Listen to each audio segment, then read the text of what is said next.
Right guys, it is 4:50 a.m. on a Wednesday. I'm going to take you guys through a day of training and what I eat in a day.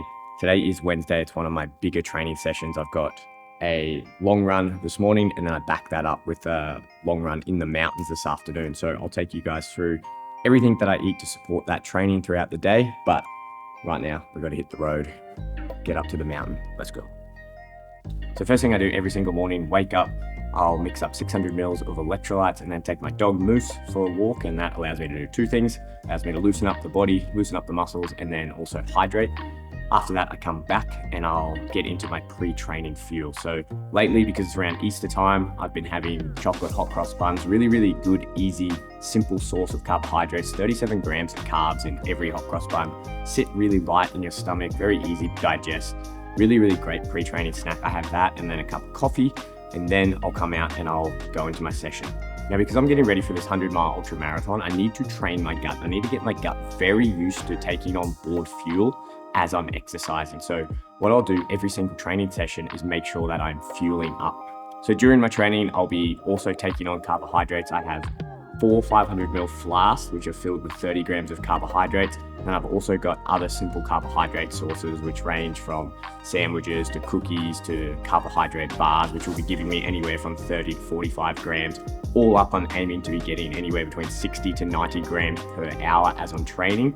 Very, very important that I do that, even though this is a shorter session, that I start training my gut to make sure that I'm used to taking on this fuel for these really long sessions that I do on the weekend, and ultimately for the 30 to 36 hour race that I'm getting ready for. Bags packed, ready to go. Morning session number 1, 25 Ks. Along the BTU courses is the very last part of the course, so where we'll be finishing. I like to do this and just replicate the finishing part of this course, so excited for this. Let's go.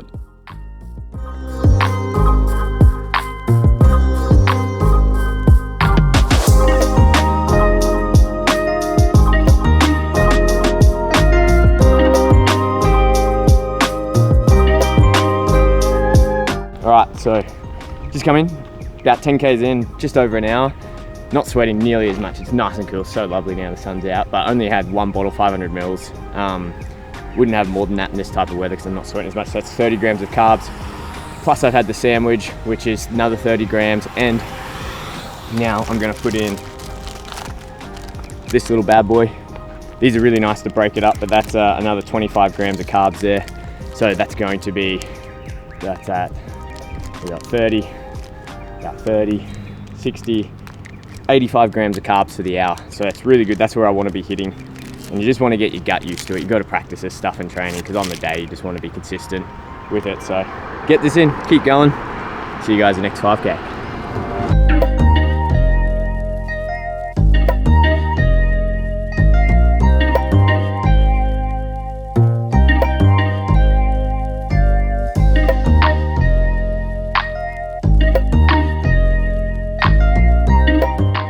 So coming up to the second hour, so that's another 500 mils done. So total for the hour, another 85 grams of carbs got in.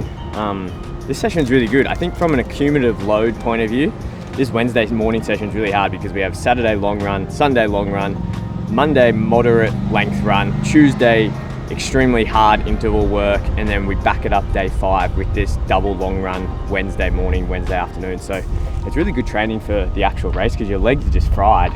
And like every step really, really hurts. So it's not replicating to the T what it's going to feel like during the race, but it's very similar. Like really every step's like, oh man, this hurts, which is good because this is the final stretch what we're going to be doing on race day.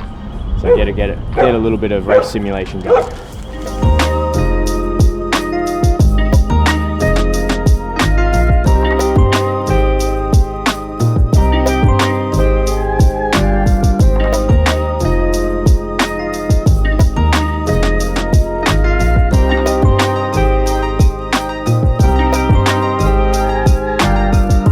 Finished the last 25, ended up being about 26, 27 Ks. We miscalculated a little bit.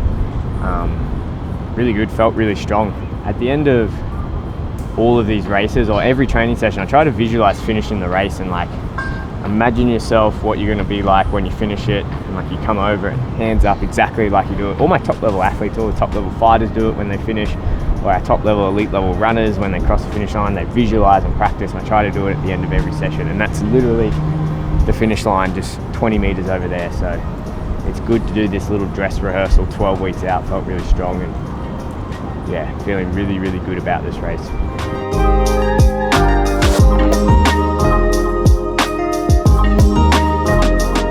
All right, meeting done. We've got to run off and do some filming as well. Very, very busy days, but I've got my breakfast here. I made it for the run. Got an English muffin with 2 eggs with some goat cheese on there. I'm gonna have another one of these protein chocolate milks, really, really good source of protein and carbohydrates. Then I'm gonna take an apple with me and obviously keep the fluids up and stay hydrated. All up, that's about 700 calories. Has about 70 grams of carbs, 50 grams of protein, and 25 grams of fat.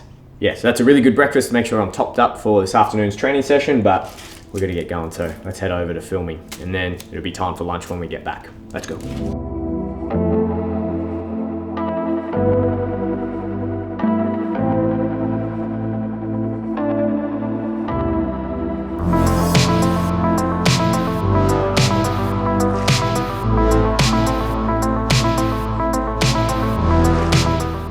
So just coming on 2 p.m. now, finished filming, back home, gonna have lunch. We'll go out to train in about an hour. So this is lunch. It's about 680 calories. We got a steak sandwich with some salad and barbecue sauce and mayonnaise. So super simple, super easy. Like I said, yeah, about 680 calories, 50 grams-ish of protein, just over 60 grams of carbs, and pretty easy on the fats, about 15 grams of fat. So quite a lot of food to be eating when we're about an hour and a half out of training, but I want to get my gut used to taking on these big meals and then being able to train. So super quick, easy to get in, and yeah, adds to the total calories for the days, which is what we need.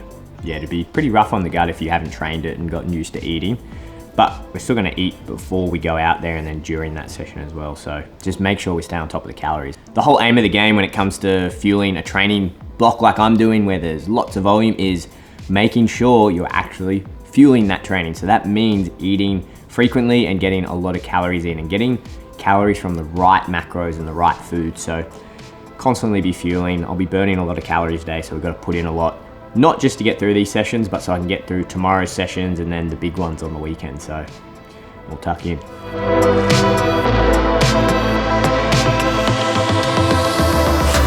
So 3:41 p.m. now. We are back at the exact same spot that we were at 5 a.m. this morning. I've been aiming to get about 80 to 90 grams of carbs in, which works out to be about 340 calories per hour, and I got that in really well. I got that in through a combination of the fructose maltodextrin drinks and then also eating whole food, so either getting Vegemite sandwiches in, getting some Stroop waffles, the Morton gels, or the Morton bars. So gonna aim to do the exact same again this afternoon. This is only an hour long. I don't particularly need to fuel this session, but this is hour number 4 for the day, and then I've got to train 3 sessions tomorrow. So yeah, I could get through this session without fueling as much, but what's going to be best for future me and my training is me fueling this session so I feel good tomorrow and then feel good on my big sessions on the weekend. So yeah, goal for this session is just to get out, get on the poles, cook the legs a little bit more, and then yeah, practice the fueling, and that's Wednesday for us.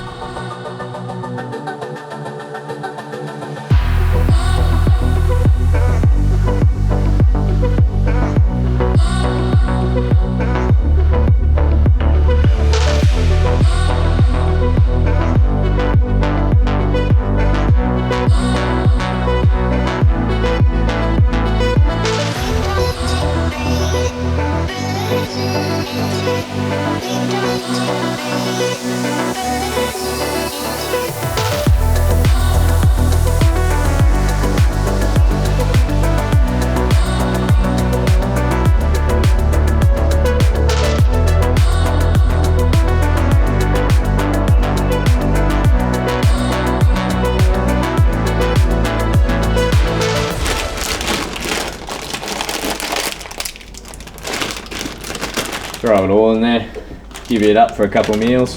All right, so we just got back home, big day of training. So had the 5 a.m. start from Mount Cootha all the way back to finishing point of BTU, and then went back and did the hill session in the evening. Getting an early dinner in because I want to get to bed. I'm pretty tired. We're up early this morning, big day of training. That was a lot of training, tough sessions as well. And I want to get to bed because I still got to train tomorrow. I've got 3 sessions tomorrow. So going to make a very simple dish. We're just doing chicken pasta. So just got a whole bunch of pasta in there cooking, just some red sauce. I'm going to add some chicken breast in there for protein, throw some chorizo in there and just top it with some cheese. Super simple. Like, I don't want to cook anything. I'm so wrecked after that day. I don't want to cook anything crazy. That's going to give me a good whack of carbs, going to give me a good whack of protein. I just need to get some calories and some fuel back in my body. But let's break down what the total daily intake was. So all up for the day, we're sitting at a total of 4,324 calories. Now for the macros, we have carbohydrates in at 605 grams, fat for a total of 116 grams, and protein 230 grams. So pretty good day of eating, if I'm being honest. That type of eating is a really high day. That's not what I'm going to be eating every single day. You saw with the training, there's a huge volume. So there's a total of close to 5 hours of training in that day. This is middle of the week and I've still got long sessions at the end of the week. And like I said, I've got 3 sessions tomorrow. So the aim of the game here is, yes, I want to train and train as hard as I can, but I need to recover. I need to recover for tomorrow and then my key sessions, which are the weekend. So I need to be getting a lot of calories in, a lot of carbohydrates. It's a lot of food, but it's not a crazy volume of food. You see everything that I'm eating.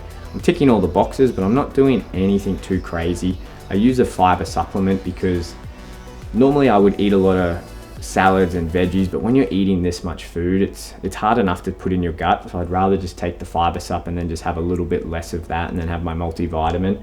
So good amount of food, good amount of carbohydrates, great amount of protein. Body feels sore. Obviously we're training hard, but I'm confident that I've put enough back in that I'll be good to get through tomorrow's session and then set me up really well for my carb load Friday and then big sessions on the weekend. All right, there we go. That turned out better than what I expected, but that's a full day of eating for a big training day. Like I spoke about, guys, a few big things you need to be aware of is overall calorie intake for the day. That needs to be high. If you're burning a lot of calories, you need to compensate with what you're eating. Next biggest and most important thing is fuel that training. Before, during, and after, make sure you're putting that fuel in. You'll see when you break down those numbers that I put in about 1,800 calories worth of fuel while I was training. So make sure you're fueling all your training sessions. And I think lastly, make sure you do make the time to eat. I know it can be hard when you're training, you're balancing work, you're balancing life. Just make sure you've got the time, whether you have to meal prep ahead, maybe you have to grab something on the go. Make sure you're prioritizing your nutrition because it's so important to make sure you don't just get through that training day. It's going to set you up and put you in a really good position for the next and the next and the next training day. So this is going to be me done after this, and then I'm going to bed. Catch you guys next time.